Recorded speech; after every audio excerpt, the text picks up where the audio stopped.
যিনি আমাদেরকে অক্লান্ত পরিশ্রমের মাধ্যমে মানুষদেরকে মুক্তির সঠিক পথ দেখিয়ে দিয়েছেন, যিনি আমাদেরকে এই পৃথিবীর সমস্ত লোভ লালসা উপেক্ষা করে পার্থিব জীবনকে পরকালমুখী করার জন্য আমাদেরকে নির্দেশ করেছেন, সেই মহান রাসূলের প্রতি আমরা সকলেই দুরূদ ও তাসলিমাত পাঠ করছি। সকলে আমরা সংক্ষেপে দুরূদ পাঠ করছি। সকলে বলছি আল্লাহুম্মা সাল্লি আলাইহি আল্লাহুম্মা বারিক আলাইহি। সম্মানিত মুআজ্জাজ মুহতারাম, আল্লাহ রাব্বুল আলামিন পৃথিবীর বুকে আমাদেরকে পাঠিয়েছেন, এরপরে আমাদেরকে নির্দেশিত হুকুম দিয়েছেন। আল্লাহ রাব্বুল আলামিন দেখানো পথ প্রদর্শনের জন্য আমাদেরকে কিতাব দিয়েছেন। এই কিতাবকে সঠিকভাবে বোঝার জন্য রাসূলকে প্রেরণ করেছেন। মানুষের জীবনে ভালো মন্দ যাচাই বাছাই করার জন্য আল্লাহ রাব্বুল আলামিন মহাগ্রন্থ আল কোরআনকে আমাদের মাঝে প্রেরণ করে দিয়েছেন। আর এই সমস্ত কিছুর মধ্য থেকে মানুষ তখনই উপকৃত হবে, মানুষ তখনই সাফল্যবান হবে, মানুষ তখনই তার জীবনকে উন্নত শাখায় নিয়ে যেতে পারবে যদি তারা কোরআনের সংস্পর্শে আসে, যদি তারা ইলমের সংস্পর্শে আসে, যদি তারা শিক্ষার সংস্পর্শে আসে। আমরা একটা কথাই বলে থাকি আমাদের প্রবাদ বাক্যে, শিক্ষাই জাতির মেরুদণ্ড। এই কথাটা 100-এ বাস্তব। যদি মানুষের ভিতরে শিক্ষা না থাকে তবে এই কথার সঙ্গে যুক্ত করতে হবে সহি শিক্ষার মাধ্যমেই উন্নত জাতি গড়তে সক্ষম। তো যদি শিক্ষা আমাদের ভিতরে না থাকে তাহলে সেই জাতি ধ্বংস হবেই হবে, এতে কোনো ভুল নেই।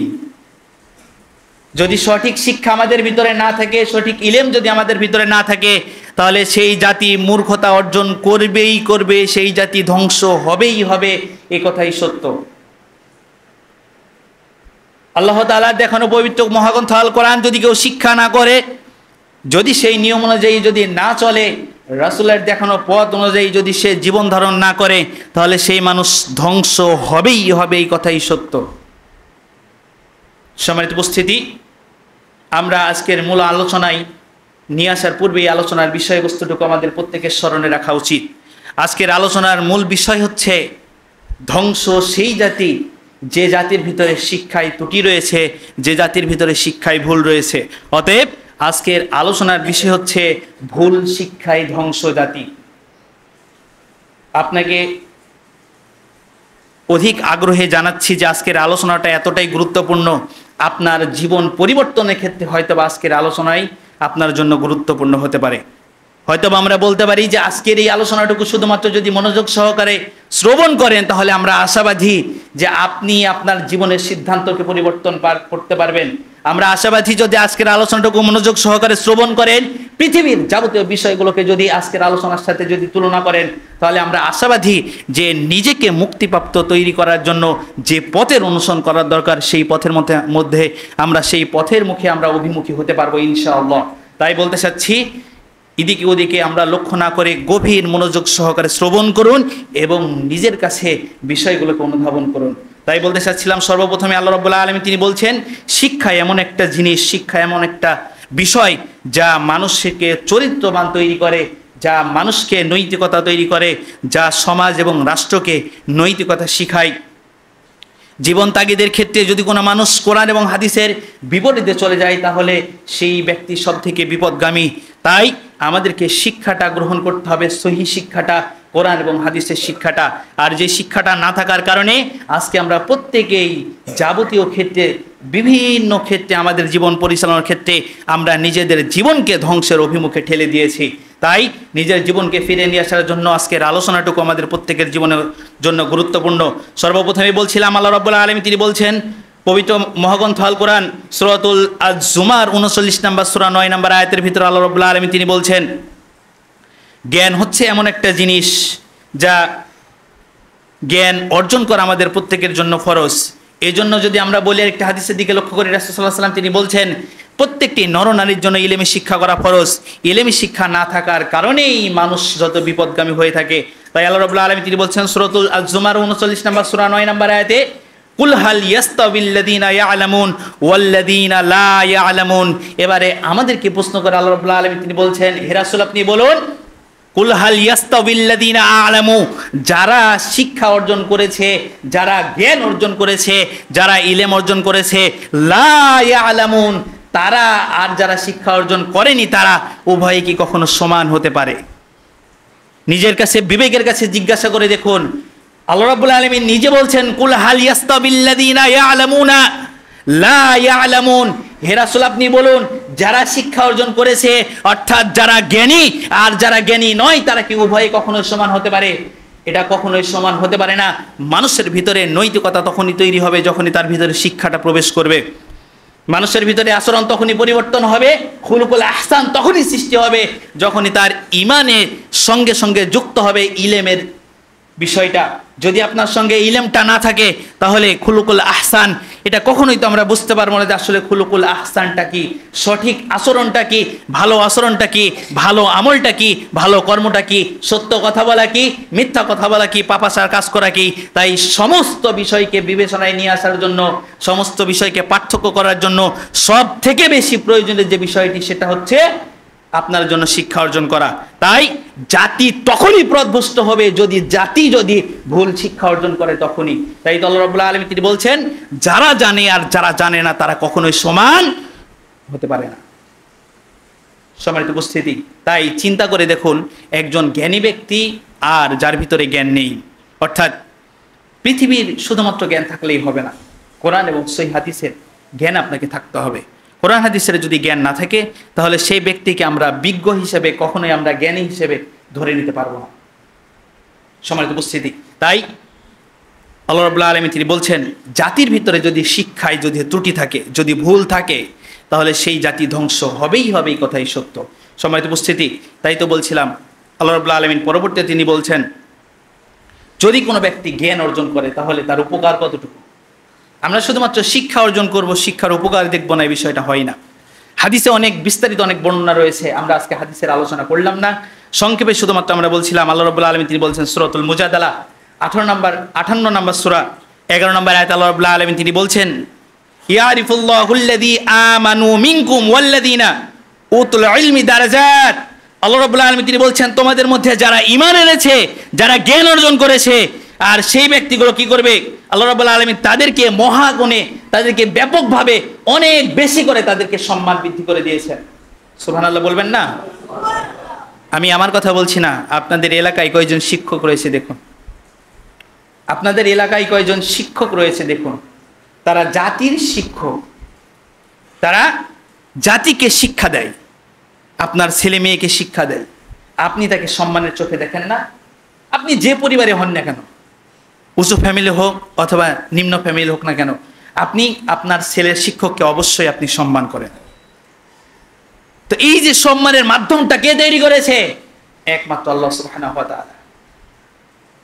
যাদের ভিতরে জ্ঞান নেই, যাদের জ্ঞানের ভিতরে স্বল্পতা রয়েছে, যারা কোরআন হাদিসের জ্ঞান অন্বেষণ করেনি, তাদের স্থান কোথায়, আর যারা অন্বেষণ করেছে তাদের স্থান কোথায়, একটু চিন্তা ভাবনা করে দেখুন।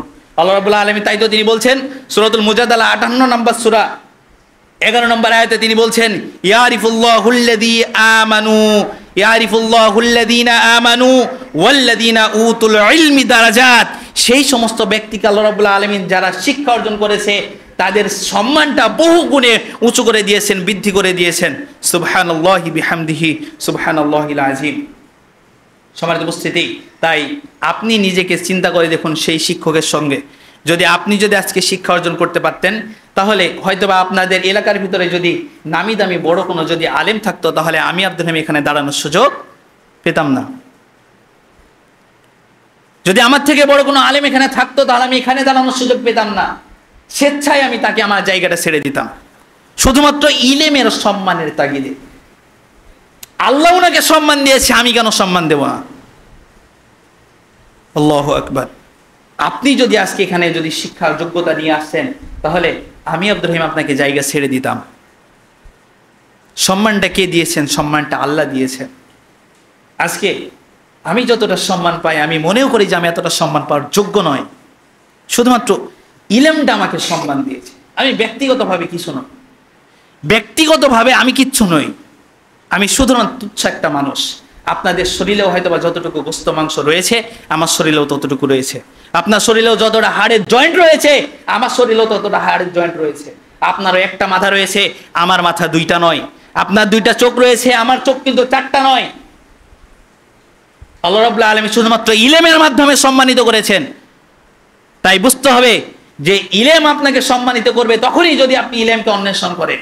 সম্মানিত উপস্থিতি, আল্লাহ রাব্বুল আলামিন তাই তো তিনি বলছেন, ইয়ারিফুল্লাহুল্লাযীনা আমানু ওয়াল্লাযীনা উতুল ইলমি দারাজাত। আল্লাহ রাব্বুল আলামিন সেই সমস্ত ইলম অন্বেষণকারী ব্যক্তি তাদেরকে বহু গুণের সম্মান, তাদেরকে উঁচু করে দিয়েছেন, তাদেরকে বৃদ্ধ করে দিয়েছেন। সম্মানিত উপস্থিতি, এবারে কথা হচ্ছে, আমরা বলেছিলাম আজকের আলোচনার বিষয় হচ্ছে যে ভুল শিক্ষায় জাতি ধ্বংস। প্রত্যেকটি আলোচনার পয়েন্টের ক্ষেত্রে আমাদেরকে এই কথাটি মনে রাখতে হবে যে আজকে যাদেরকে এখানে সুযোগ দিয়েছেন কিংবা সুযোগ যাদেরকে দিবেন তাদের শিক্ষাটা আগে যাচাই করতে হবে। আপনি একজনকে সুযোগ দিবেন, সেটা যাচাই করবেন না, বিষয়টা আপনার কাছেও প্রাধান্যযোগ্য হবে না। কেননা আল্লাহ রাব্বুল আলামিন তিনি বলছেন, আপনি যে কোনো ব্যক্তির কথা শুনুন না কেন, যে কোনো ব্যক্তির কথা শুনতে হলে বাল্লিগ আন্নি ওয়ালা আয়া। রাসূল বলছেন, আল্লাহ রাব্বুল আলামিন তিনি বলছেন যে তার আয়াত যদি, রাসূল সাল্লাল্লাহু আলাইহি ওয়াসাল্লাম তিনি বলছেন যে তার আয়াত যদি, আল্লাহ রাব্বুল আলামিনের আয়াত যদি জানা থাকে তাহলে তুমি সেটা প্রচার করে দাও, আর সেটা প্রমাণ সহকারে, বিল বাইয়িনাতি ওয়াস সুবুর, সেটা প্রমাণ সহকারে হচ্ছে প্রচার করতে হবে। তো যদি কোনো ব্যক্তি দাঁড়িয়ে থেকে আমার মতো যদি প্রমাণ সহকারে কথাবার্তা না বলে তাহলে তার কথা গ্রহণ করা যাবে না।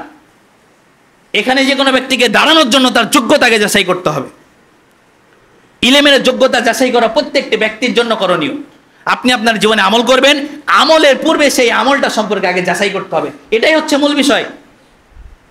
তাই তো আল্লাহ রাব্বুল আলামিন তিনি বলছেন সূরাতুল হুজুরাত 49 নম্বর সূরা 6 নম্বর আয়াত, আল্লাহ রাব্বুল আলামিন তিনি বলছেন, ইয়া আইয়ুহাল্লাযীনা আমানু ইন জাআকুম ফাসিকুম। যখন কোনো ব্যক্তি আপনাদের কাছে, কোনো ফাসিক ব্যক্তি যদি কখনো যদি আপনাদের কাছে কোনো বয়ান নিয়ে আসে, কোনো তথ্য নিয়ে আসে, কোনো খবর নিয়ে আসে, কোনো কথাবার্তা নিয়ে আসে, তাহলে সেটা যাচাই করুন।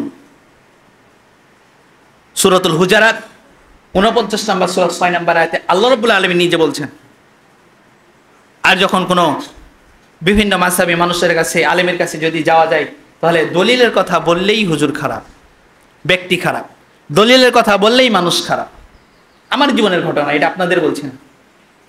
আমি একজনের কাছে দলিল চেয়েছিলাম, অমনিও সঙ্গে সঙ্গে সভাপতির কাছে নালিশ চলে গেছে, হুজুর খারাপ, হুজুর আমার কাছে দলিল চাই। সম্মানিত উপস্থিতি, কিভাবে বুঝায় আপনাকে, এখানে যেই দাঁড়িয়ে থাকি কথা বলুক না কেন, প্রত্যেকটি ব্যক্তির কথার সঙ্গে দলিল থাকতে হবে, নতস তার কথা গ্রহণযোগ্য নয়। আপনি সেই ব্যক্তি থেকেই আপনি ধ্বংস হবেন, আপনি সেই ধ্বংস জাতির মধ্যেই পড়বেন যদি আপনাকে দেখানো পথ দেখানো ব্যক্তি যদি সে নিজেই যদি পথভ্রষ্ট হয়ে থাকে, তার ইলমের ভিতরে যদি ত্রুটি হয়ে থাকে, তার জ্ঞানের ভিতরে যদি স্বল্পতা থেকে থাকে, তার জ্ঞানের ভিতরে যদি ভ্রষ্টতা থেকে থাকে, তাহলে সেই ব্যক্তি যদি নিজেই পথভ্রষ্ট, তাহলে আপনাকে কিভাবে সঠিক পথ দেখাবে? সম্মানিত উপস্থিতি, তাই যাদের কাছ থেকে কথা শুনছেন তাকে যাচাই করতে হবে, যে কথা শুনছেন সেই কথা যাচাই করতে হবে। সম্মানিত উপস্থিতি, আসুন কোরআন হাদিস থেকে আমরা অনেক মূল্যবান অনেক কথা শুনলাম, তবে এই প্রসঙ্গে আমরা বলতে চাই যে জাতি তখনই মজবুত হবে, তখনই শক্তিশালী হবে যদি জাতির আমানতদারিত্ব রক্ষা হয়। আর আমানতদারিত্বের কথা যদি বলি, একজন ব্যক্তির ভিতরে যদি পরিপূর্ণ ইলম থাকে, সে যদি আমানতদারিত্বের অবস্থান বুঝে, আমানতদারিত্বের যদি দায়িত্বের ভর বুঝে, তাহলে সে ব্যক্তি কখনোই আমানত নষ্ট করবে না। একজন সামাজিকভাবে দায়িত্ব নিয়ে আছে, সে সেই জায়গার আমানতদারিত্ব রক্ষা করছে। আমার কাছে, আমি একজন শিক্ষক হিসেবে যে কটা ছেলে আমার কাছে আসছে, আমি তার দায়িত্ব, তার আমানত আমি গ্রহণ করছি। আপনাকে পরিবারের আমানত দেওয়া হয়েছে, সমাজের আমানত, সমাজের সর্দারকে পরামানিককে দেওয়া হয়েছে, গ্রামের আমানত, গ্রামের মানুষের আমানত সমাজের সর্দারকে, গ্রামের সর্দারকে দেওয়া হয়েছে, একটা রাষ্ট্রের আমানত একজন মন্ত্রীকে দেওয়া হয়েছে, নেত্রীকে দেওয়া হয়েছে, একজন মহল্লার আমানত একজন ব্যক্তিকে দেওয়া হয়েছে। প্রত্যেকটি ব্যক্তির আমানতদারিত্ব রক্ষা করতে হবে। তাই তো আল্লাহ রাব্বুল আলামিন তিনি বলছেন সূরাতুন নিসা 4 নম্বর সূরা 58 নম্বর আয়াত, আল্লাহ রাব্বুল আলামিন তিনি বলছেন, ইন্নাল্লাহা ইয়া'মুরুকুম আন তুওয়াদ্দুল আমানাতা ইলা আহলিহা। আল্লাহ রাব্বুল আলামিন তিনি বলছেন, তোমাদের মধ্যে তোমাদেরকে আদেশ দেওয়া হয়েছে যাতে করে তোমরা কি করো, আমানতগুলো তাদের নিকটে সমর্পণ করো যারা সেই আমানতের যোগ্য। অর্থাৎ যারা আমানতের যোগ্য তাদেরকে পৌঁছে দিতে হবে। আপনার কাছে এসে গ্রহণ করবে, এটা আমার আপনার দায়িত্ব হতে পারে না। আপনাকে সেই জিনিসের আমানত দেওয়া হয়েছে, মানে এটাই যে সেটার অধিকার হচ্ছে আপনার। আপনি কাকে দিবেন সেটা যাচাই বাছাই করে আমানতদারিত্ব রক্ষা করতে হবে। সমাজ উপস্থিতি, সমাজের একজন কর্তা রয়েছে, সমাজের ঊর্ধ্বতম কর্মকর্তা রয়েছে, একজন জেলার কর্মকর্তা রয়েছে, থানার কর্মকর্তা রয়েছে, ইউনিয়নের কর্মকর্তা রয়েছে, প্রত্যেকটি জায়গার যত বড় বড় মানুষ রয়েছে, প্রত্যেকটি জায়গার প্রত্যেকটি ব্যক্তি দায়িত্বশীল, প্রত্যেকটি জায়গায় প্রত্যেকটি ব্যক্তি আমানত দায়িত্বশীল। যদি সেখান থেকে সে নিজের দায়িত্ব থেকে সরে গিয়ে আমানত ভঙ্গ করে, ওয়াল্লাহি আল্লাহর কসম, তাকে আমানতদারিত্বের জবাবদিহিত করতেই হবে। সম্মানিত উপস্থিতি, তাই আমানতদারিত্ব অনেক ভয়াবহ কঠিন একটা জিনিস। আপনি আপনার পরিবারের জন্য আমানত, আপনি আপনার সন্তানের জন্য আমানত, আপনি আপনার স্ত্রীর জন্য আমানত, আপনি সামাজিক দায়িত্ব হিসেবে, কর্তা হিসেবে আপনি সমাজের আমানত আপনার কাছে, আপনি রাষ্ট্র হিসেবে আপনার কাছে আমানতদারিত্ব রয়েছে। এই আমানতের 1% পর্যন্ত যদি কোনো কমতি হয়ে যায় তাহলে তাকে অবশ্যই জবাবদিহিতা করতে হবে। এই জন্য দেখবেন যেসে পড়ে কেউ কখনো দায়িত্ব নিতে চায় না, কেননা দায়িত্ব নিলেই সেটা তার ঘরে চেপে বসলো, তাকে তার আমানত দায়িত্ব রক্ষা করতে হবে। সম্মানিত উপস্থিতি, তাই দায়িত্ব অনেক বড় কঠিন জিনিস। যদি শিক্ষা না থেকে যদি সে আমানতদারিত্ব গ্রহণ করে, সে সেখানকার দায়িত্ব গ্রহণ করে, সে কখনোই আমানতদারিত্ব রক্ষা করতে পারবে না। সেই জাতি, সেই সমাজ, সেই রাষ্ট্র ধ্বংস হবেই হবে, এটাই সত্য। সম্মানিত উপস্থিতি, তাই প্রত্যেকটি কাজের ক্ষেত্রে আগে আমাদেরকে লক্ষ্য রাখতে হবে যে তার সঠিক ইলমি জ্ঞান রয়েছে কিনা। ইলমি জ্ঞান যদি না থাকে তাহলে অবশ্যই সে সঠিকভাবে আমানতদারিত্ব সে রক্ষা করতে পারবে না।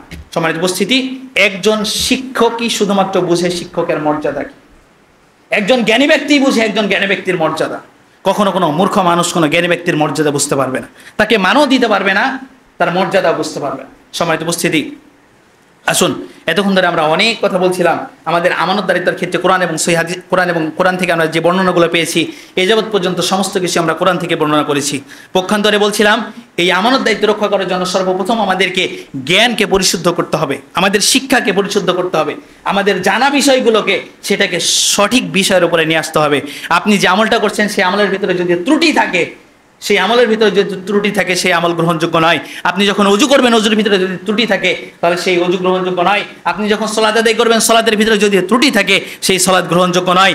আপনি যখন ইনকাম করবেন, যখন আপনি রোজগার করবেন, সেই রোজগারের মধ্যে যদি পাপাচার বিষয়গুলো থাকে, যদি হারাম থাকে, সেখানে যদি ত্রুটি থাকে সেটা গ্রহণযোগ্য নয়। তাই আপনি সমাজ, রাষ্ট্র, পরিবার, নিজেকে পরিচালনার ক্ষেত্রে যদি আপনার ইমানতদারিত্ব, যদি আপনার শিক্ষা যোগ্যতা দিয়ে যদি আপনি যাচাই বাছাই করে সঠিকভাবে নিজের জীবনকে পরিচালনা না করেন, প্রত্যেকটি বিষয়কে যদি পরিচালনা না করেন, তাহলে অবশ্যই আমাদের শিক্ষায় কমতি রয়েছে, এটাই বুঝতে হবে।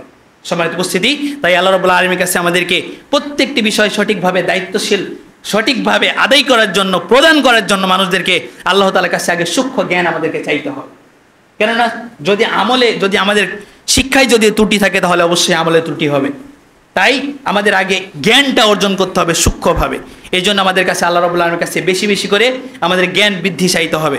এই জন্য আল্লাহ রাব্বুল আলামিন বলছেন সূরাতুত তাহা 20 নম্বর সূরা 114 নম্বর আয়াতের ভিতরে আল্লাহ রাব্বুল আলামিন তিনি বলছেন, ওয়াকুল রব্বি জিদনি ইলমা, হে রাসূল আপনি বলুন, মানুষ যাতে বলে ওয়াকুল রব্বি জিদনি ইলমা, হে আল্লাহ আপনি আমার ইলমকে বৃদ্ধি করে দিন, আপনি আমার জ্ঞানকে বৃদ্ধি করে দিন।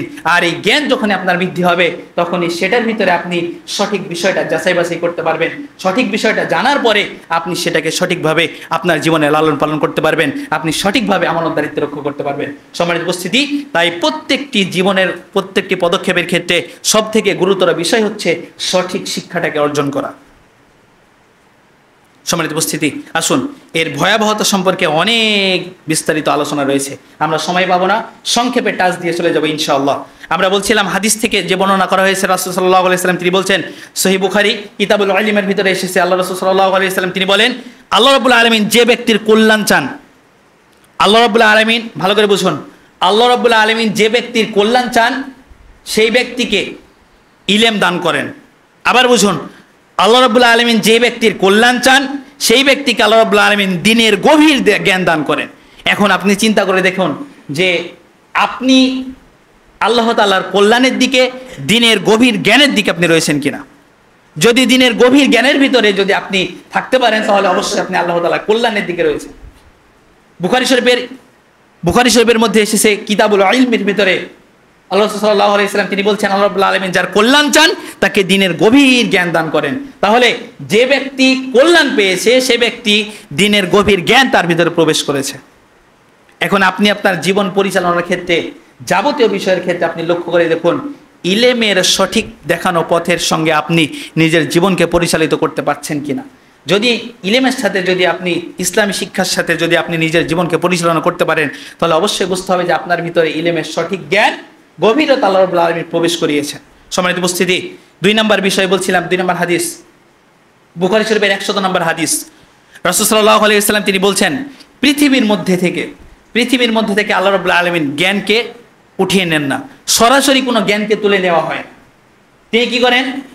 আল্লাহ রাব্বুল আলামিন যাদের ভিতরে জ্ঞান রয়েছে তাদেরকে উঠিয়ে নিন। ধরে নিন আমার শিক্ষক, তার ভিতরে যে জ্ঞানগুলো ছিল আমি পরিপূর্ণ পাইনি, একটু হলেও কমতি রয়েছে, যার কারণে তার মধ্যে দিয়ে কিছু জ্ঞান চলে গেছে। আমার ভিতরে যতটুকু শিক্ষা রয়েছে, আমি যতটুকু অর্জন করতে পেরেছি, আমি জানি না পরিপূর্ণটা আমি আমার ছাত্রদেরকে দিতে পারবো কিনা। তবে তার মধ্যে থেকে যদি কোনো একটা ছাঁটাই পড়ে যায়, তাহলে আমার ছাত্রটা সেই বিষয়টা শিখলো না, তাহলে আমি যখন চলে যাব সেই বিষয়টা কমতি হয়ে গেল। প্রক্ষান্তরে এইভাবে সেই জামানা থেকে, রাসূলের জামানা থেকে আস্তে আস্তে যত বড় বড় জ্ঞানী ব্যক্তি উঠে চলে যাচ্ছে, তাদের মধ্যে দিয়েই এই ইলমি শিক্ষাটা আল্লাহ রাব্বুল আলামিন উঠিয়ে নিচ্ছেন। সম্মানিত উপস্থিতি, শুধুমাত্র তাই নয়, দেখবেন যে সমাজের মধ্যে যখন মূর্খতা বেড়ে যাবে, জ্ঞানী মানুষ উঠে যাবে, তখন দেখবেন যে মানুষ মূর্খদেরকে নেতা বানিয়ে নেবে। আজকে প্রত্যেকটি বিষয়ে আপনাকে নজরদারিত করছি, যারা দায়িত্বশীল রয়েছেন আমাদের বাংলাদেশে, ঠিক প্রথম থেকে প্রধানমন্ত্রী থেকে শুরু করে সর্বনিম্ন স্তর পর্যন্ত, আপনি আপনার পরিবারের একজন কর্তা হিসেবে আপনাকে পর্যন্ত বলছি, প্রত্যেকটি ব্যক্তির ক্ষেত্রে দায়িত্বশীল যারা রয়েছে তাদেরকে লক্ষ্য করে দেখুন। আরে একজন স্ত্রীকে বিয়ে করতে হলে তার সর্বপ্রথম বিষয় হচ্ছে তাকে দিনদারিত্বকে প্রাধান্য দিতে হবে। অর্থাৎ দিনদারিত্ব তখনই থাকবে তার ভিতরে যখন ইসলামের সঠিক শিক্ষা থাকবে। আপনি আপনার পরিবার পরিচালনা করছেন, আপনি ইলমে শিক্ষা অর্জন করেননি, সেই আপনার পরিবারের ভিতরে সঠিক কোনো দিনদারিত্ব থাকতেই পারে না। আপনি আপনার সমাজ পরিচালনা করছেন, যদি দিনদারিত্ব আপনার ভিতরে না থাকে, ইলমের গভীর জ্ঞান যদি আপনার ভিতরে না থাকে, তাহলে সেই সমাজ সঠিকভাবে পরিচালিত হতেই পারে না। সমাজের সকল কর্মকর্তাদের ভিতরে যদি, রাষ্ট্রের সকল কর্মকর্তাদের ভিতরে যদি ইলমের সঠিক জ্ঞান যদি না থাকে, সেই সমাজ ধ্বংস হবেই হবে, সেই রাষ্ট্র ধ্বংস হবেই হবে, সেই জাতি ধ্বংস হবেই হবে। এই কথাই সত্য, এটা আমার কথা নাই, কোরআন থেকে বর্ণনা করেছি। এবারে আসুন, রাসূল সাল্লাল্লাহু আলাইহি ওয়াসাল্লাম তিনি বলছেন, বুখারী শরীফের 100 নম্বর হাদিসের ভিতরে উল্লেখ করা হয়েছে, আল্লাহ রাব্বুল আলামিন সঙ্গে সঙ্গে কোনো সরাসরি কোনো ইলম উঠিয়ে নেন না, মানুষের মধ্যে দিয়ে ইলমকে উঠিয়ে নেওয়া হয়। তারপরে মানুষরা কি করবে? যখন এই সমস্ত ইলম অর্জনকারী ব্যক্তি যখন উঠে যাবে, তখন মানুষরা কি করবে? সাধারণ মানুষ মূর্খদেরকে নেতা বানিয়ে নেবে। মূর্খদেরকে নেতা বানিয়ে নেওয়ার পরে তারা যখন তাদের কাছে কোনো ফতোয়া চাইবে, যখন কোনো দলিল চাইবে, যখন কোনো মতামত চাইবে, তখন তারা সেটা নিজে না জানার কারণে তারা শুধুমাত্র মতামত ব্যাখ্যা করবে, অর্থাৎ তারা শুধুমাত্র যুক্তি ব্যাখ্যা করবে, শুধুমাত্র যুক্তি দাঁড় করানোর কারণে, শুধুমাত্র মতামত ব্যাখ্যা করার কারণে সেই বিষয়টা সম্পর্কে তারা নিজেরাও জানে না, তাদের সমাজরাও জানে না। যার কারণে যখন তাদের কাছে যাবে, তখন তারা সরাসরি শুধুমাত্র মতামত ব্যাখ্যা করার কারণে তারা নিজেরাও পথভ্রষ্ট হবে, তারা জাতিকেও পথভ্রষ্ট করবে। হাদিস বুখারী 100 নম্বর দেখে নিন। সম্মানিত উপস্থিতি, তাই বলছিলাম আজকে রাষ্ট্রের ভিতরে কি পরিমাণ যে মূর্খদেরকে নেতা বানানো হয়েছে, এটা ধারণার বার। মূর্খ নেতা থাকার কারণে সেই সমাজ, সেই জাতি, সেই রাষ্ট্র ধ্বংস হবেই হবে। আজকে ঠিক প্রথম থেকে শুরু করে প্রত্যেকটি স্তর বাই স্তর আপনি লক্ষ্য করে দেখুন, দুর্নীতি দমন কমিশন থেকে শুরু করে সেখানেও দুর্নীতি চলছে। কিসের দুর্নীতি দমন কমিশন? নিজেই তো সে ঘুষ খায়, নিজেই দুর্নীতি করে। লজ্জা লাগে না এই সমস্ত কথাবার্তাগুলো বলতে? শিক্ষাঙ্গন পর্যায়ে দেখে নিন, বইয়ের স্তরগুলো কেমন ভাবে সাজানো হয়েছে। ইসলামী শিক্ষা থেকে দূরে রেখে জাতিকে ধ্বংস করার জন্য শুধুমাত্র নিজেদের মতামতগুলোকে এবং জাতিদের চলানো কিছু মুখভাষাকে মানুষের ভিতরে চলানো হয়েছে, এগুলো নাকি বলা হয় শিক্ষা। সেই জাতি ধ্বংস হবে না কি হবে? আজকে শিক্ষাক্ষেত্র দেখুন, যে জায়গাতে দুর্নীতির কোনো অভাব নেই, একজন মানুষের খাবার পড়ার জন্য কত টাকার প্রয়োজন রয়েছে? সকালেই আমরা বেশ দু একজন মানুষ কথাবার্তা বললাম, কি পরিমাণ টাকার প্রয়োজন রয়েছে। সরকারি চাকরিজীবী, আবার 2টা ক্লিনিকের ভিতরে 2 জায়গাতে চেম্বার করে রাত 10টা পর্যন্ত। আবার ক্লিনিকে নাকি তাদের পার্সেন্ট না নিলে হয় না। আপনার জ্বর হয়েছে, শুধুমাত্র একটা টেস্ট দিয়ে আবার আপনাকে দেবে 1000টা টেস্ট, আর বলবে যে অমুক জায়গাতে যান। দুর্নীতি ছাড়া কি বলবেন আপনি? এই জাতি কখনো উন্নত হবে? সে কোন শিক্ষা নিয়ে বড় হয়েছে আমার বুঝে আসে না। আল্লাহর কসম করে বলছি, সে যদি উন্নত শিক্ষা নিয়ে বড় হতো তাহলে সে কোনোদিন মানুষের সামনে এইভাবে প্রতারণা করতে পারত না। সাধারণ যে ব্যক্তি খেতে পায় না, যার বাড়িতে এক বেলার খাবার জোটেনি অসুখের কারণে তাকে বিভিন্ন জিনিস তাকে বিক্রি করে হলেও 1000 টাকা ভিজিট দিয়ে হলেও 1500 টাকা ভিজিট দিয়ে হলেও তাকে ডাক্তারের কাছে দেখাতে হচ্ছে। আরে ডাক্তারের মানবতা কোথায়? কোন শিক্ষা নিয়ে বড় হয়েছে সে? লক্ষ লক্ষ টাকা খরচ করে তার পিতামাতা তাকে এই শিক্ষা দিয়েছে, মানুষের উপরে জুলুম করে তুমি এভাবে করবে। 2-1 মিনিট তাকে দেখা নেই, কোনো বোঝাশোনা নেই, তার মুখের কথাবার্তাও শোনা নেই। পেক সিস্টেম লিখতে লিখতে যতটুকু সময় লাগে এইটুকুতেই শেষ। কোন শিক্ষা নিয়ে বড় হয়েছো বাবা আমার বুঝে আসে না। তুমি কিসের ডাক্তার হয়েছো? তুমি কিসের ইঞ্জিনিয়ার হয়েছো? তোমার ওখানে টাকা না মারলে তোমার পকেটের ভিতরে তোমার পরিবারে ভাত জোটে না। তুমি কোন শিক্ষা নিয়ে ইঞ্জিনিয়ার হয়েছে আমার বুঝে আসে না। আরে তুমি কোন শিক্ষা নিয়ে আলেম হয়েছো আমার বুঝে আসে না। তোমাকে ডিমান্ড নিয়ে তোমাকে আলোচনা করতে আসতে হবে। কে বলেছে? কোন শিক্ষা নিয়ে তুমি আলেম হয়েছো? আরে বেটা তুমি আলেম নয়, তুমি জাতির ধ্বংসের একটা কলঙ্ক। নিজেকে আলেম বলে দাবি করে কিভাবে বেটা? লজ্জা হয় না? যে শিক্ষা তোমাকে রাসূল দিয়ে গেছে, কোন শিক্ষা নিয়ে তুমি সেই কবরের মাঝে গিয়ে ঢিপ দিও? কোন শিক্ষা নিয়ে তুমি একজন পীর দরবারের মাঝে গিয়ে তুমি সেখানে সিজদা করো? তোমার লজ্জা করে না?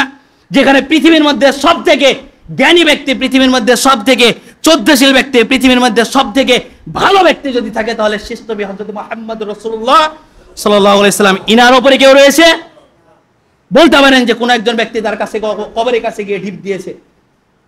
কেউ বলতে পারবে না। তাহলে সে কত বড় আলেম হয়ে গেছে, সে কত বড় পীর হয়ে গেছে, সে কত বড় দরবেশ হয়ে গেছে। সে ওয়াজ মাহফিল করে টাকা নেয়, সে আলোচনার মঞ্চে এসে সে ডিমান্ড করে আসে, পীরের দরবারে গিয়ে সে সিজদা করে।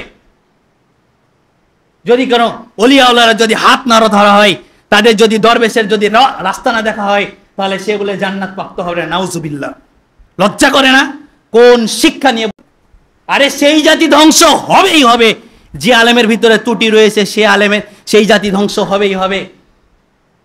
সেই শিক্ষকের সেই দেখানো সেই ছাত্রদের সেই জাতি সেই সমাজ ধ্বংস হবেই হবে। যে সমাজের ভিতরে ত্রুটি রয়েছে, যে শিক্ষকের ভিতরে শিক্ষার ত্রুটি রয়েছে, যে শিক্ষার ডিমান্ড রয়েছে, সেই জাতি ধ্বংস হবেই হবে।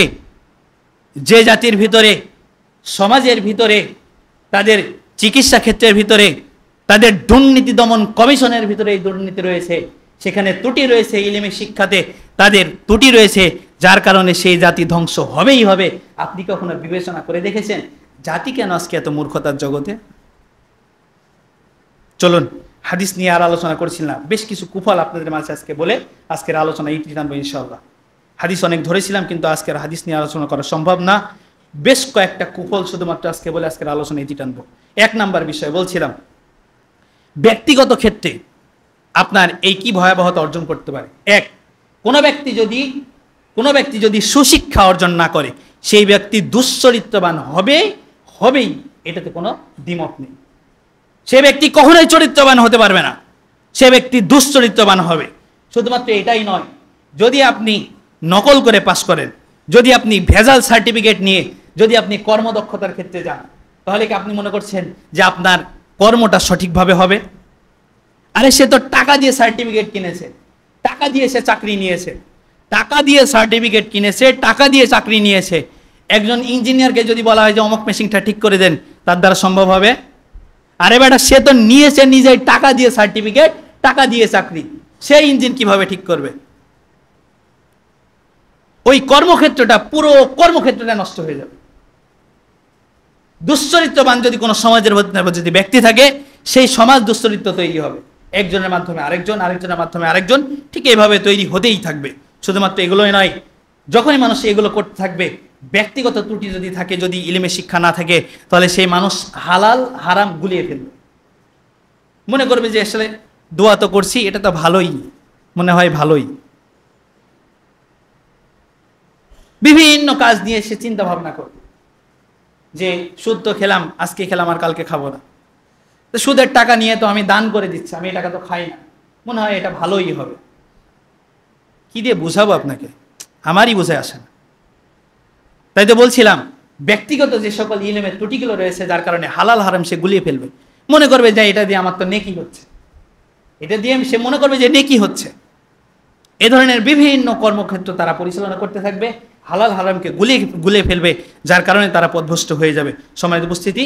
এবং তারা মনে করবে ব্যক্তিগত ক্ষেত্রে ত্রুটি থাকলে দেখবেন যে হালাল পথে উপার্জন করতে কিন্তু একটু কষ্ট হয়, আর হারাম পথে উপার্জন করতে কিন্তু সহজ রাস্তায় হয়ে যায়। দেখবেন যে কেউ যদি ফেন্সিল টানে তাহলে একদিনে 10-20 হাজার টাকা কামাই করে, অথবা কেউ যদি কোদাল মারে 3.5 ধরে তাহলে 300-500 টাকা বেশি কামাই করতে পারে। ওই যে সহজ পথ, এই সহজ পথ মানুষদেরকে আরো খারাপের দিকে নিয়ে যায় সম্মানিত উপস্থিতি। তাই ব্যক্তিগত ত্রুটির কারণে এই সমস্ত বিষয়গুলো আমাদের হয়ে থাকে। এবারে সামাজিক যে সকল ত্রুটিগুলো রয়েছে, সামাজিক ত্রুটিগুলো কি? আমাদের এই জ্ঞানী শিক্ষা যদি আমাদের ভিতরে না থাকে তাহলে অবশ্যই সমাজের মধ্যেও অনেক বড় প্রভাব ফেলবে। তার মধ্যে সব থেকে বড় বিষয় হচ্ছে যে দুর্নীতি আমাদের প্রত্যেকের ভিতরে বেড়ে যাবে। রাস্তায় 5 লক্ষ টাকার বাজেট হয়েছে, যে বাজেট পাস করেছে সে 50,000 খেয়েছে, যে নিয়ে এসেছে আরো 50,000 খেয়েছে, কন্ট্রাক্টর 1 লাখ টাকা খেয়েছে, এখানে এলাকার মানুষ সে কিছু দাপট দেখাতে গিয়ে আরো 50,000 খেয়েছে। মাঝখানে কাজ হলো 1 লাখ টাকার, বাজেট হলো কত লাখ টাকার? 5 লক্ষ টাকার, কাজ হলো 1 লক্ষ টাকার। কি শিক্ষা নিয়ে আমরা বড় হলাম? কি শিক্ষা নিয়ে বড় হলাম? জাতির সেবা করব? আরে প্রত্যেকটি পয়সার হিসাব দিতে হবে, টাকা কেন, প্রত্যেকটি পয়সার আপনাকে হিসাব দিতে হবে। বলেছে আগে আমানতদারিত্ব রক্ষা করতে হবে। কোন শিক্ষা নিয়ে বড় হয়েছেন আমার তো জানে আসে না, বুঝেই আসে না আমার। আপনি চিন্তা করেন না সেই টাকা দান করে মুক্তি পেয়ে যাবেন? জনগণের 1 পয়সা যদি আপনি হক মেরে থাকেন, সেই 1 পয়সার হিসাব না দেওয়া পর্যন্ত আল্লাহ রাব্বুল আলামিন সেদিন আপনাকে রেহাই দেবে না। হকুল্লাহ হকুল ইনসান, আল্লাহর হক চাইলে মাফ করে দিতে পারে, বান্দার হক আল্লাহ মাফ করবে না। এগুলো তো বান্দার হক, আল্লাহ মাফ করবে না সম্মানিত উপস্থিতি। তাই তো বলছিলাম সমাজের ভিতরে এই দুর্নীতি মাফিয়া এগুলো আমাদের ভিতরে ব্যাপকভাবে প্রকাশ পাবে। শুধুমাত্র তাই নয়, সহিংসতা বেড়ে যাবে। মানুষের ভিতরে দেখবেন গন্ডগোল, মারামারি, লুটপাট, রাহাজানি, ছিনতাই এগুলো প্রচুর পরিমাণে চলে আসছে। শুধুমাত্র এই নয়, এরপরে শুধুমাত্র আমাদের সমাজের ভিতরে আরও বৃদ্ধি পাবে মেধা পাচার। কেমনভাবে? ওই যে বললাম, শিক্ষক শিক্ষা অর্জন করেছে কিন্তু শিক্ষার্থীকে শিখায় না, ক্লাসে এসে হট্টগোল করে পার করে দিয়ে ক্লাস শেষ হয়ে গেল। ওই জাতি কয়দিনে শিক্ষা অর্জন করবে? পরবর্তী তার থেকে সেই জাতি কি শিক্ষা অর্জন করবে? আজকে টাকা দিয়ে ঘুষ দিয়ে আমরা শিক্ষক হয়েছি, নাই কোনো শিক্ষা আমাদের ভিতরে, আমরা দিবই কি শিক্ষা? সমাজ উপস্থিতি, মেধা শূন্য হয়ে যাবে শুধুমাত্র এই দুর্নীতির ক্ষেত্রে। শুধুমাত্র তাই নয়, এর পাশাপাশি মানুষের অবিশ্বাস বেড়ে যাবে। সমাজের ভিতরে এই সমস্ত ভয়াবহগুলো কাজ করবে এবং পারিবারিকভাবে এটা আমাদের অনেক বড় সহিংসতা নিয়ে আসবে। সেটা হচ্ছে মনে করেন হারাম আমরা ভক্ষণ করব, হারাম আয়ে আপনার সংসার পরিচালিত হবে। সব থেকে বড় কথা হচ্ছে আপনার সন্তানের শিক্ষায় আপনি অসচেতন থাকবেন যদি আপনার ভিতরে ইলমে শিক্ষা না থাকে। নিজেই জানে না যে ছেলেকে ইলমে শিক্ষা দিলে, কোরআন হাদিসের শিক্ষা দিলে কি উপকার হবে, নিজেও জানে না, তার ছেলেকেও শিক্ষা দেয়নি। নিজেও মদ খেয়ে বেড়াচ্ছে, গাঁজা খেয়ে বেড়াচ্ছে, বিড়ি খেয়ে বেড়াচ্ছে, তার হয়তো বা কোনো ভাই ব্রাদার আত্মীয় স্বজনের সাথে সে নিজেও খেয়ে বেড়াচ্ছে। আরে তার পিতা ওইভাবে চলে গেছে, তাকে শিক্ষাই দেয়নি। তাই শিক্ষাই জাতি মূর্খ হয়ে যাবে। আপনার সন্তানকে অসচেতন থাকার কারণে, তাকে অসচেতন রাখার কারণে, আপনি তাকে শিক্ষা না দেওয়ার কারণে সেই জাতি ধ্বংস হয়ে যাবে সমাজ উপস্থিতি। তাই শিক্ষার ভিতরে যদি ত্রুটি থাকে তাহলে অবশ্যই সেই জাতি ধ্বংস হবেই হবে, এই কথাই ঠিক। অর্থনৈতিকভাবে আমরা অনেক ভয়াবহতার শিকার হব। 1 নম্বর বিষয় হচ্ছে অর্থনৈতিক ক্ষেত্রে আমরা কি করব? অদক্ষ মানুষকে আমরা আমাদের কাজগুলোকে সম্পাদন করতে দেব। যেমন ওই যে বললাম, মূর্খ মানুষদেরকে নেতা বানিয়ে নিয়েছি, আমরা কিছুই জানবো না, বুঝবো না, তাদের কাছ থেকে যখন পরামর্শ চাইবো তারা ভুল সিদ্ধান্ত দিবে, তারা নিজেরা উপদ্রষ্ট হবে, জাতিকে উপদ্রষ্ট করবে। হাদিস বুখারী 100 নম্বর। তাহলে এরপরে বিষয় হচ্ছে যে উৎপাদনশীলতা আমাদের ভিতরে কমে যাবে। ওই যে বললাম একটু আগেই যে উৎপাদনশীলতা কিভাবে হবে? সে টাকা দিয়ে সার্টিফিকেট কিনেছে, টাকা দিয়ে সে চাকরি নিয়েছে, তাকে যখনই বলা হবে যে ইঞ্জিনটা সেরে দিন, তখনই সেই ইঞ্জিনটা ছাড়তে পারবে না। যার কারণে আরও হাজার হাজার কর্মক্ষেত্রের মানুষগুলো তারা কর্ম অবস্থা থেকে ভুগে থেকে তারা দূরে চলে যাবে। যেমন এই যে দেখেন বাংলাদেশে বেশ কিছুদিন, অনেক দিন আগেই মানুষের শুধুমাত্র শিক্ষার নাম নিয়ে তাদেরকে অনেক গার্মেন্টস ছাঁটাই করা হলো, কর্মদক্ষতা হারিয়ে গেল। তো এই যে মানুষের ভিতরে উৎপাদনশীলতা, এটা এইভাবে কমে যাবে সম্মানিত উপস্থিতি। তাই বেকারত্ব মানুষের ভিতরে প্রভাব পড়বে। এই দিনদারিত্ব আলিমের ভিতরে যদি শিক্ষা না থাকে তাহলে সেই জাতীয় ধ্বংস হবে। আজকে আমি এখানে দাঁড়িয়ে থেকে যদি ভুল কথা বলে আপনারা সেটা মেনে নেন, আপনারাও ধ্বংস হবেন, আমিও ধ্বংস হব। তার কারণে দিনদারিত্ব, ইলমি শিক্ষা এটা সব থেকে বড় গুরুত্বপূর্ণ বিষয়। আমাদের ভিতরে যদি দিনদারিত্ব না থাকে তাহলে আজকে যে 5ই সেপ্টেম্বর, 12ই রবিউল আওয়াল, ঈদে মিলাদুন নবী, এটাই পালন করব।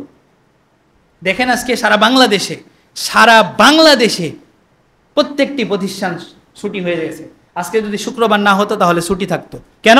ঈদে মিলাদুন নবী। আরে আপনি বলুন তো যে জন্মদিন পালন করা হারাম নাকি হালাল? জন্মদিন পালন করাই যেখানে হালাল, সেখানে আপনারটা যদি হারাম হয় তাহলে রাসূলেরটা কিভাবে হালাল হতে পারে? আরে রাসূলের জন্মদিন পালন করাও হারাম, আপনার জন্মদিন পালন করাও হারাম। কোন ব্যক্তি যদি ঈদে মিলাদুন নামে যদি সে পালন করে, সে সময়কে অতিবাহিত করে, সে পাপাসের মধ্যে লিপ্ত হবে, এই কথাই সত্য। সেই জাতি ধ্বংস হবে, এই কথাই সত্য। আরে আপনারটাকে আমরা হারাম বলছি আর রাসূলেরটাকে হালাল বলবো কিভাবে? তাহলে বুঝতে হবে ওই শিক্ষার মধ্যেই ত্রুটি রয়েছে। কোন একজন ওলিয়া দরবেশকে আমরা সিজদা করছি, রাসূলকে সিজদা করতে পারছি না, তাহলে বুঝতে হবে ওই শিক্ষার মধ্যেই ত্রুটি রয়েছে। সময় উপস্থিতি কিভাবে বুঝায় আপনাকে? কিভাবে বুঝালে বুঝবেন যেখানে আপনার সন্তানের জন্মদিন পালন করাও হারাম, রাসূলের জন্মদিন পালন করাও হারাম। রাসূল কখনোই বলেনি, তার 63 বছরের জিন্দেগিতে তিনি কখনোই কোনোদিন জন্মদিন পালন করেননি। তবে তিনি ভালোবেসে গেছেন। কেমন ভালোবেসে গেছেন বলতে গেলে রাসূল সাল্লাল্লাহু আলাইহি ওয়াসাল্লাম তিনি জন্ম নিয়েছিলেন 12 রবিউল আওয়াল সোমবারের দিনে, আর তিনি নবুয়ত পেয়েছেন সেটাও সোমবারের দিনে। যার কারণে তিনি এই দিনটিতে খুশি হয়ে তিনি সন্তুষ্টিমূলক তিনি সাপ্তাহিকভাবে সোমবারে সিয়াম আদায় করতেন। এর থেকে বড় আমলযোগ্য আর কি আছে বলুন? আপনি তো বছরে একটা দিন আনন্দ উৎসব করে পার করে দিন। রাসূল সেই দিনটিকে উল্লেখ করে, তিনি জন্মদিনকে একদিনকে উল্লেখ করে নয়, তিনি সেই সপ্তাহের একটা দিনকে উল্লেখ করে তিনি কি করতেন? প্রতি সপ্তাহে একটা দিন তিনি সিয়াম আদায় করতেন। আপনি রাসূলের থেকে বেশি সন্তুষ্টমূলকভাবে আপনি আমল করছেন? নিজেকে কি বুঝাতে চান আমরা বুঝি না। আমরা এটাই বুঝি যে আপনার আমলের ভিতরে ত্রুটি রয়েছে, আপনার শিক্ষায় ত্রুটি রয়েছে, সেই জাতি ধ্বংস হবেই হবে, এটাই সুনিশ্চিত। সম্মানিত উপস্থিতি, তাই তো রাসূল সাল্লাল্লাহু আলাইহি ওয়াসাল্লাম তার জিন্দেগিতে তিনি কখনোই তার জিন্দেগিতে কোনো দিন তিনি জন্মদিন পালন করেন নাই। সম্মানিত উপস্থিতি, তাই ঈদে মিলাদুন নবী পালন করা হারাম, হারাম, হারাম। যে বলবে তার শিক্ষার ভিতরে ত্রুটি আছে, এটা কোরআন বলছে। আপনি দলিল চান, দিব, সমস্যা নেই, এখন সময় নেই। আপনি হাদিসের দলিল চান, দিব আপনাকে, সমস্যা নেই। সম্মানিত উপস্থিতি, রহমত হিসেবে আল্লাহ রাব্বুল আলামিন খুশির জন্য পাঠিয়েছেন কোরআনকে, সেটাই গ্রহণ করার জন্য আল্লাহ রাব্বুল আলামিন নির্দেশ করেছেন। বহু মুহাদ্দিস এটাকে বিশ্লেষণ করেছেন। এটা ঈদে মিলাদুন নবী নামে নয়। সম্মানিত উপস্থিতি, তাই আমরা বলছিলাম সময় আমাদের মাঝ থেকে অনেকটা পেরিয়ে গেছে। আমরা সময় দীর্ঘ করতে চাচ্ছি না, আমরা সময়কে সংকীর্ণ করে নিয়ে আমাদের আলোচনাকে এখানেই একবারে সংকীর্ণ করে নিতে চাচ্ছি। আমরা এই জন্যই বলতে চাচ্ছিলাম যে মানুষের ইলমের ভিতরে যদি ত্রুটি থাকে তাহলে পরিবার থেকে শুরু করে সমাজ, রাষ্ট্র, অর্থনৈতিক, সামাজিকভাবে, রাষ্ট্রীয়ভাবে, পারিবারিকভাবে, অর্থনৈতিকভাবে, ব্যক্তিগতভাবে আমরা প্রত্যেকেই ক্ষতিগ্রস্ত হব। তাই শিক্ষাটা সব থেকে বেশি জরুরি। তাই তো আমরা বলতে চাই যে জাতির ভিতরে শিক্ষায় ত্রুটি রয়েছে, সেই জাতি অবশ্যই ধ্বংস।